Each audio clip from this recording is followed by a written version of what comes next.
Assalamu alaikum warahmatullahi wabarakatuh. Kabajamtoota hordoftoota koo dirra jirtu nagaa keessanii fayyumaa. Alhamdulillah an nagaa fayyaa kootti isinillee bakka jirtanutti rabbiin nagaa fayyaa isin haa taasisu.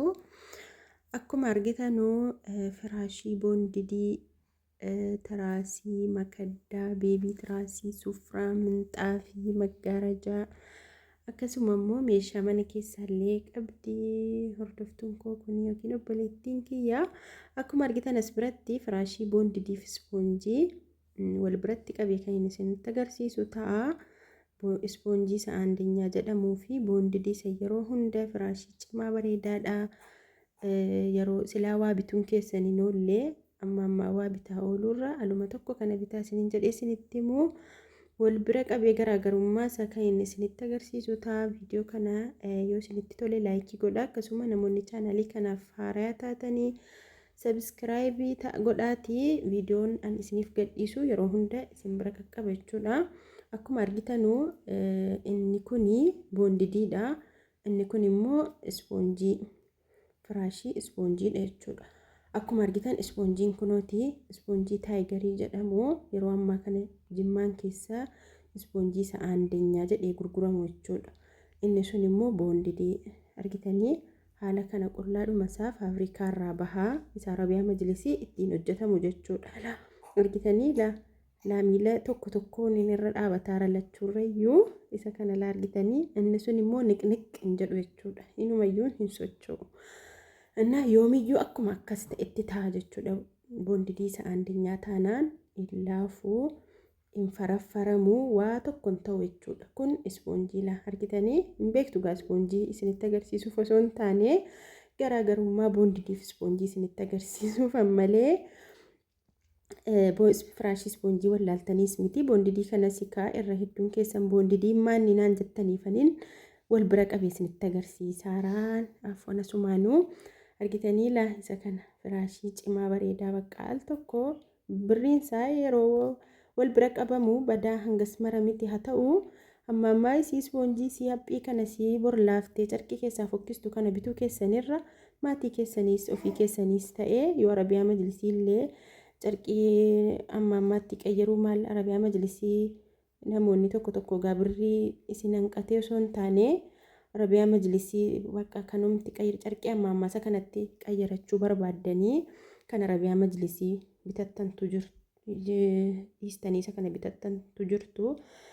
Kanaaf ofii keessaniifis ta'e maatii keessaniifis firaashii isa kana osoo bitattanii gaariidha jedhee yeroo hunda isinitti hima. Akkuma argitan kunoo irra teessanuu maal jettanuu namni maal dhufu bakka siifachiis socho'ee maal mana qajeelchiidhaallee isiniin cunqu humna keessanillee isiniif qusata jechuudha. Sumaanuu mana keessa gaa nuyi dubartootatti hojiitu baay'ata yeroo keessummaan dhufee afatanii bakka mana keenya faagoonee jechuuf keessummaan dhufee dhiisee manni keenya waan mana keessaa nu cinqa jechuudha. Dhiirrillee maashaallah dhiirri dubartii caalallee mana keessaa cinqamullee jira. Baay'een arge jechuudha ergan hojii kanatti seenee. Innaa akkuma argitanii boondidiin ala bahu duwwaa isaa kana faabirikaarraa dhufa. Duwwaa isaa kana laa carqii sarara keessaatiin uffisee yoon isinitti kenne yeroo carqicha baasuu miiccuu ettanu yeroo baastanu boondidiin sun qullaa isin jalaa hafa kanaa hidheetan kabarii yeroo hunda irratti jalatti isinii hodhisiisa jechuudha. Akkuma argitan firaashii ispoonjiin kun akkuma kanatti faabirikaarraa bahaa. Boondidiin kun immoo maaliif namni muree qirtsii baasee haala barbaadeen fayyadama gatii ta'ennaan arabiyaa majlisiillee sadarkaa qabaa. Tiiknasiin isaa maalisaa kan ol jedhu fa'ee argitanii tumti gaabbaa tiiknasii 10 kunii kan 16 jira kan 20 jira. Inni arabiyaa majlisii qirtsii ittiin baafamee hojjetamu jechuudha. Abbaa 10 kanaa yoo qirtsii baasanii arabiyaa majlisii ittiin hojjetanii hin mijatu dhaqeeta isa haphata jechuudha bakki qirtsiin bahu sun. Akkuma kanatu qirtsiin baasiin garuu arabiyaa majlisii ittiin inni hojjetama. Abbaa tiiknasii 10 kanaanillee akkasii as biratti wal bira qabee sirriitti isinitti agarsiisaan ture kaameraamaanii toli hin qabne. Akkuma argitanii obboleettiin keenya kun meeshaaleewwan kanallee qabdi. Meeshaa kana ergan bitee tureera jechuudha. Tureera osoo hin duran bitee meeshaa kana.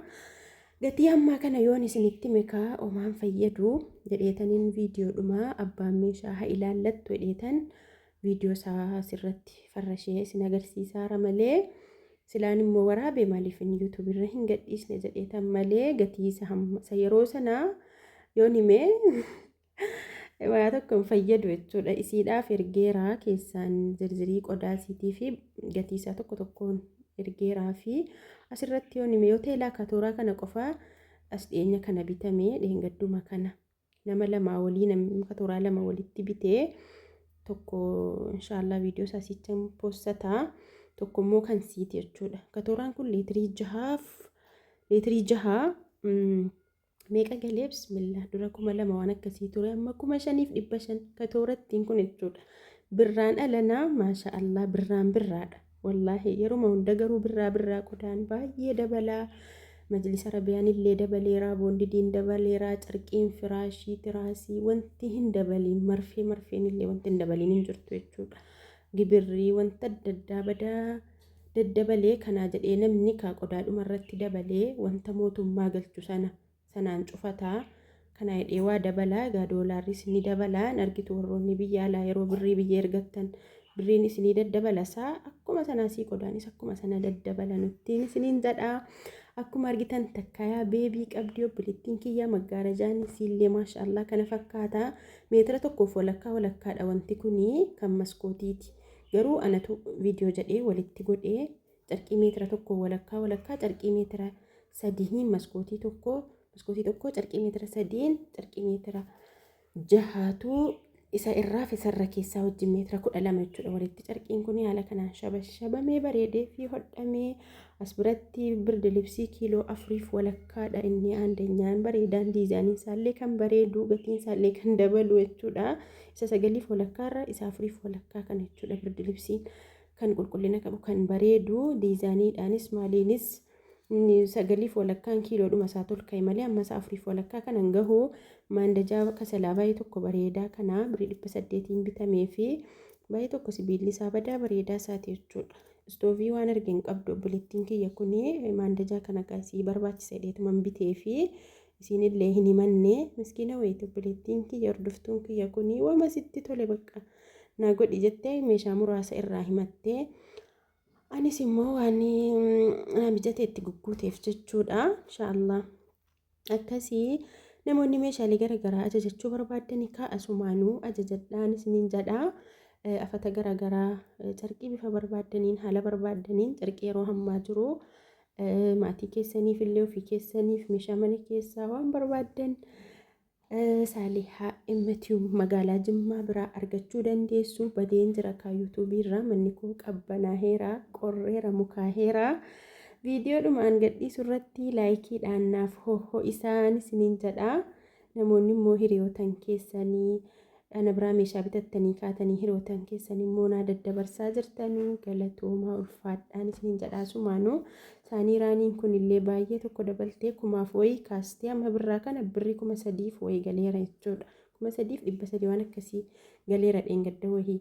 Gatii qodaa gatii hadhaa yoo himan bor kan biraati jechuudha. Birraa kana qodooma bituun nama jibbisiisa. Namoonni mana keessanii meeshaa bitachuu barbaadanii piliis birraan ajajatina. Ganna ajajadhaa. Ganna laa jarri suuqii nama kadhatu birraa mool jedhanii iyyuu nama ilaalanu. Kanaaf ganna bitadhaan isiniin jedha.